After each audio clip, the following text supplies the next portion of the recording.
It can be challenging to tell the difference between expected behaviors and potential signs of a mental health condition.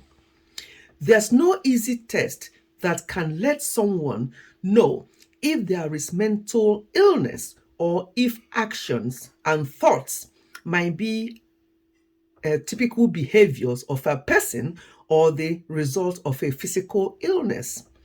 Each mental health condition has its own symptoms, but there are common signs of mental illness.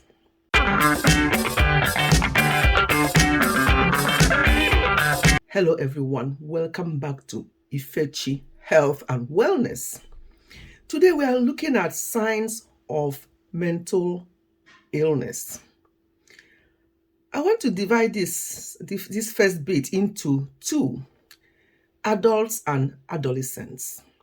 In adults and adolescents, warning signs of mental illness can include the following: excessive worrying or fear, feeling excessively sad or low, confused thinking or problems concentrating and learning, extreme mood changes, including uncontrollable highs or feeling of euphoria, prolonged or strong feelings of irritability or anger, avoiding friends and social activities, difficulties understanding or relating to other people, changes in sleeping habits or feeling tired and low energy, changes in eating habits such as increased hunger or lack of appetite,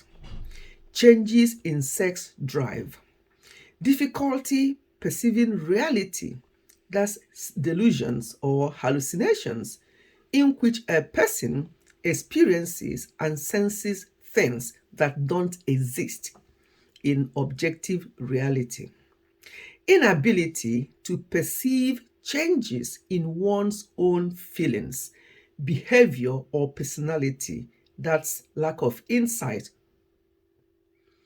abuse of substances like alcohol or drugs, multiple physical ailments without obvious causes such as headaches, stomach aches, vague and ongoing aches and pains, thinking about deleting themselves, inability to carry out daily activities or handle daily problems and stress, an intense fear of weight gain or concern with appearance, or to look out for in adults and adolescents. Then in children, because mental illness also affects children. Sometimes the child might just be taken as, oh, that child is so moody, he's never happy, and they may be ignored and say, oh, that's how they are, the moody person, the moody child, without actually looking in more to see what is going on. So for children, mental health condition can also begin to develop in young children because they're still learning how to identify and talk about thoughts and emotions. Their most obvious symptoms are behavioral. Yes, it comes in the way they behave. They may be acting up or being destructive or not paying attention to detail and just don't want to know. So other things are changes in school performance, excessive worry or anxiety. For instance, fighting to avoid bed or to go to school, hyperactive behavior, frequent nightmares, frequent disobedience or aggression, frequent temper tantrums. These are some of the signs that can manifest in children. Other warning signs of mental illness that some people actually miss are Constant fatigue. This shouldn't come as a surprise, but living with mental illness can be exhausting. I've talked about physical pain before. Perfectionism. People just want to do everything perfect. They want to do everything right. Things need to be in a particular order. That can be a sign of OCD, obsessive compulsive disorder. They just want to be perfect. Everything needs to be in order. And people will think, oh, this person just likes things to be tidy and so on and so forth. But when it becomes too much, I'm going to again talk about OCD as a topic, because that can be a big issue as well. So perfectionism can be a sign, can be a warning sign of mental illness that some people miss. Lack of emotion. Some people, whether as an adult or as a child, they just don't show any emotion. Things will happen around them and they'll just look and shrug their shoulder and just go. And you think some people might not even understand it. They'll think, oh, this child or this person is very strong. They don't show any emotion. But actually, that might be something serious happening. So when somebody don't show any emotion, you cannot just think, oh, it's okay.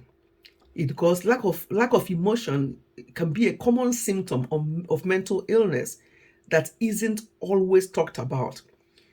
When we have conversations about mental illness, people often talk about how people may feel very depressed, anxious, upset, or excitable.